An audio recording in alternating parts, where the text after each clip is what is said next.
been told that with SaaS, we the customer don't really have to think about what's behind the covers. That we just look at the user experience, we consider the functionality, we do an assessment of operational security, and we're done. Well, that's just nonsense.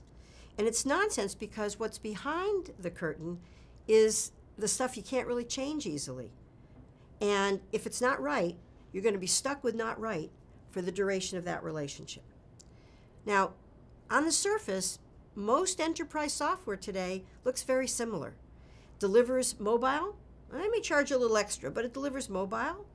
It can be rich in functionality. There's some social features. So there's a lot of what you see that, if you don't look too carefully, can look very similar.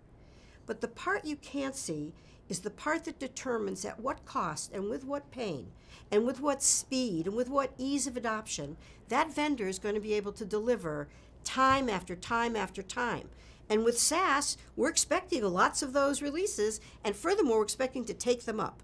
So if they haven't built a solid foundation, we're in it up to here for the duration. Now, I believe that there are a relatively small set of foundational capabilities which, once they're embedded in a vendor's foundation, they really work together to produce what I think of as elegant, terrific SaaS software. They work for you by ensuring that that vendor is going to be successful, and they work for the vendor by reducing the cost and time and pain for every new release with which they come to market. One of those capabilities is configuration. And this is an area where, not unlike the argument going on over multi-tenant versus not SaaS, there are those who would say that SaaS isn't for you. You're too big, you're too complicated. It'll never be able to adapt to what you need. And that's just wrong. Good vendors with good capabilities, have configuration capabilities that go way beyond what you even have begun to imagine.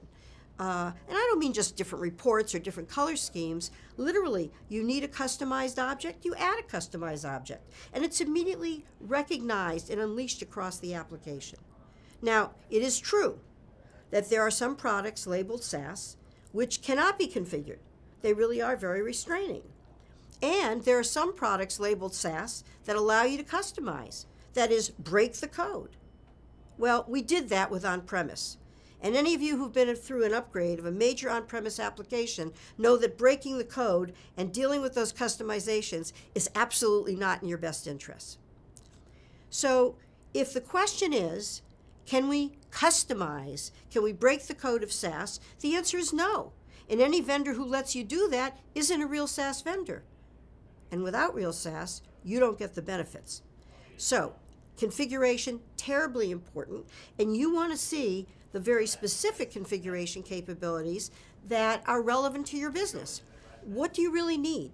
Do you need a different color scheme? Do you need different reports? You don't like the headcount algorithm?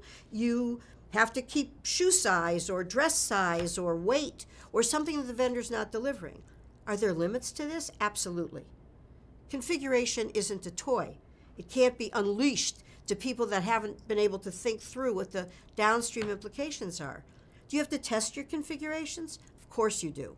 And when you get a new release from the vendor, even though the configurations are applied, even though they're protected through the upgrade, you still need to go back and have a good look.